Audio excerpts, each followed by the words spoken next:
Good morning. Happy Motivational Monday. I pray that you guys had an awesome weekend and that you have an awesome start to your work week.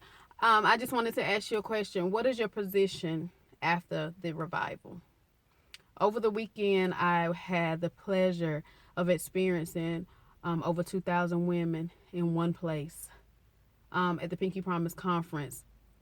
And those 4 days were simply amazing from the praise and worship. But what stuck out to me was the women, total strangers coming together, praying for each other, laying hands on each other, making those spiritual connections, bonding for those 4 days. It was no competition. It was no disrespect. It was just simply women, 2,000 women loving on each other as they love on God. But my question is, after all that's said and done, why do we go back to being that nasty, judgmental selves that we came in there as? So what is happening? We spending money on conferences. We're paying hotel fees. We're spending all this money going into different places to get refilled and recharged. But then we don't implement them when we get back to the house. It's as if we are paying all this money for someone to tickle our flesh, when instead we should be spending the money to put more tools in our toolbox, because we have used up everything that we had. We've already poured everything out. We've already done all we have. So we going back to these revivals, and we going to these conferences to be recharged, refilled, and renewed. Because now we have to take that same information and go back out and pour it out again. Then we come back and we be refilled. That is what it's supposed to be about. But we go to these conferences and we can bond with these women, and then we love on these women. We pray and we do all these things with total strangers. And then we get back home right after the revival and won't talk to the lady in the church on my pew. I won't talk to my sister next door. I have something to say about her current state. And see, what we fail to realize is that we're losing a lot of souls because we're not consistent in who we are. We're one way on Sunday morning. When Monday come, don't ask me no questions because you a sinner. We all sinners saved by grace. So what makes you better than your sister that hasn't come out of her sin? Love her out of her sin. Because if God really took his hands off of us in the midst of our chaos and confusion, where would we be? So we need to stop going to these conferences and spending these money if we're not going to apply and change our mindset for what God is calling us to.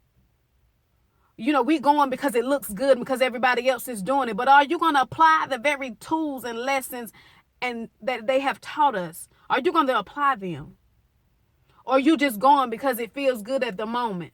But you have no desire to actually change what you're doing. So that's my question. What is your position at the revival? After it's all said and done and you get home and you're back in that place of reality, are you going to use what you have already learned, or are you going to go back to the same way that you were? You know, I get so tired of seeing people on Sunday morning have falling on their face, and they have all these things, and they're worshiping, and they're in these places, and some of them are in positions of leadership, but then they turn right back around and they're judging their sister because she hasn't found her way out of sin. But yet you're not giving her the reflection of who God really is in your life. So how does she know that God is able when you're not even being a true example of what he's done for you? We have been victorious over many things, but yet nobody can see it because we're standing in position of judgment, because we're not showing who we really are. If you were delivered from something, this deliverance should be shown. It's always, I don't need to tell everybody my business, but how do you know that's not setting them free? So I just want to know, what's your position after the revival? Or are you just spending money because everybody else is spending and you really don't want to get nothing out of it? We have all these conferences at church, men's conference, youth conference, and everything.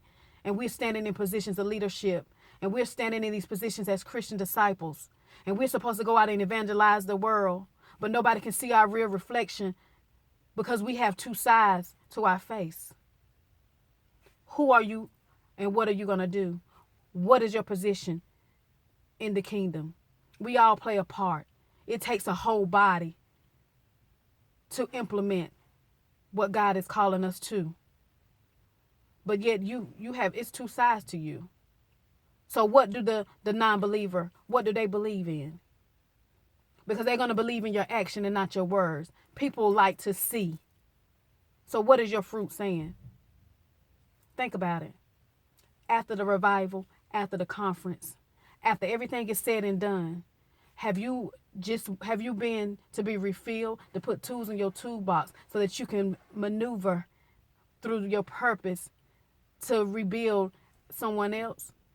Or are you just going because it looked good and because your words sound good, but you really have no intention on doing exactly what you just said and what you proclaim, and you decree and you declare all these different things in the middle of a conference, and get out and walk past your sister that is hurting and that's down on her luck right now. She can't find her way, but because she's in a sinful state, you have no grace.